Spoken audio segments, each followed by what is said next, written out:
Tamil cinema நேயர்களுக்கு என்னுடைய அன்பு வணக்கம். வெல்கம் டு எம்டி திரை.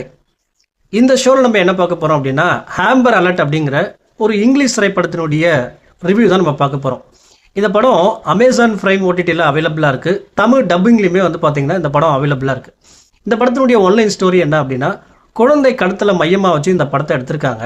இந்த படத்தினுடைய ஆரம்பத்திலேயே ஒரு பார்க்கில் ஒரு குழந்தை விளையாடிட்டு இருக்கு. ஒரு மர்மமான நபர் அந்த குழந்தைய கடத்துறான். பிறகு அந்த குழந்தையுடைய அம்மா போலீஸுக்கு கம்ப்ளைண்ட் பண்ணுறாங்க. போலீஸ் அந்த இடத்துல போயிட்டு ஹாம்பர் அலர்ட் அப்படிங்கிற ஒரு விஷயத்த பண்ணுறாங்க. அதாவது குழந்தையுடைய டீட்டெயில்ஸ், அப்புறம் அந்த காருடைய டீட்டெயில்ஸ் எல்லாருடைய ஃபோன் நம்பருக்கும் அனுப்பிடுறாங்க. அனுப்புனதுக்கு பிறகு அந்த பகுதியில் இருக்கக்கூடிய கதாநாயகி ஹீரோயின் சந்தர்ப்ப சூழ்நிலை காரணமாக ஒரு கார் டாக்ஸியில் ட்ராவல் பண்ண ஆரம்பிக்கிறாங்க. அப்படி ட்ராவல் பண்ணும்போது இவங்களுடைய ஃபோனுக்கு அந்த மெசேஜ் வருது. அந்த மெசேஜை பார்த்ததுக்கப்புறம் அந்த குழந்தைய கடத்தினா அதே காரை ஒரு இடத்துல பார்க்குறாங்க. அப்போது அந்த காரை பார்த்ததுக்கப்புறம் அந்த காரை சேசிங் பண்ண ஆரம்பிக்கிறாங்க. பிறகு என்னென்ன சம்பவங்கள் நடக்குது, அந்த குழந்தைய காப்பாற்றினாங்களா இல்லையா அப்படிங்கிறதான் இந்த படத்தினுடைய மீதி கதை. இந்த படத்தில் நான் லைக் பண்ண விஷயம் என்ன அப்படின்னா, ஹாம்பர் அலர்ட்னா என்ன அப்படிங்கிற விஷயத்த ரொம்ப நீட்டாக சொல்லியிருப்பாங்க. அது எப்படி உருவாச்சு அப்படிங்கிற விஷயத்தையும் ரொம்ப இன்ட்ரெஸ்டிங்காக சொல்லியிருப்பாங்க.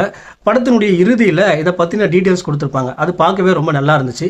அதே போல் அந்த குழந்தைய கடத்தின காரை பார்த்ததுக்கப்புறம் சேசிங் பண்ணுற அந்த சீக்வன்ஸாக இருக்கட்டும், அந்த குழந்தைய காப்பாற்றுறதுக்கு இவங்க எடுக்கிற அந்த முயற்சிகளாக இருக்கட்டும், எல்லாமே ரசிக்கிற மாதிரி ரொம்ப நீட்டாக எடுத்திருப்பாங்க. அதே மாதிரி படம் ரொம்ப பரபரப்பாக விறுவிறுப்பாக போகிற மாதிரி இருக்கும். குறிப்பாக கடைசி 15 நிமிடம் இந்த படம் ஒரு சர்வைவல் மோடுக்குள்ளே போகும். அது ரொம்ப நீட்டாக எடுத்திருந்தாங்க.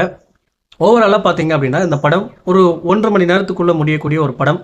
ஒரு குயிக் வாட்சாகவே பார்த்துடலாம். படம் ரொம்ப ஒரு கிரிப்பிங்காக, திரைக்கதையை ரொம்ப அழுத்தமாக எடுத்திருப்பாங்க. பார்க்கவே ரொம்ப இன்ட்ரெஸ்டிங்காக இருந்துச்சு. இந்த படத்துக்கு நான் கொடுக்குற ரேட்டிங் 5க்கு 3. இந்த படத்தை தாராளமாக நீங்கள் ஒரு முறை பார்த்து என்ஜாய் பண்ணலாம்.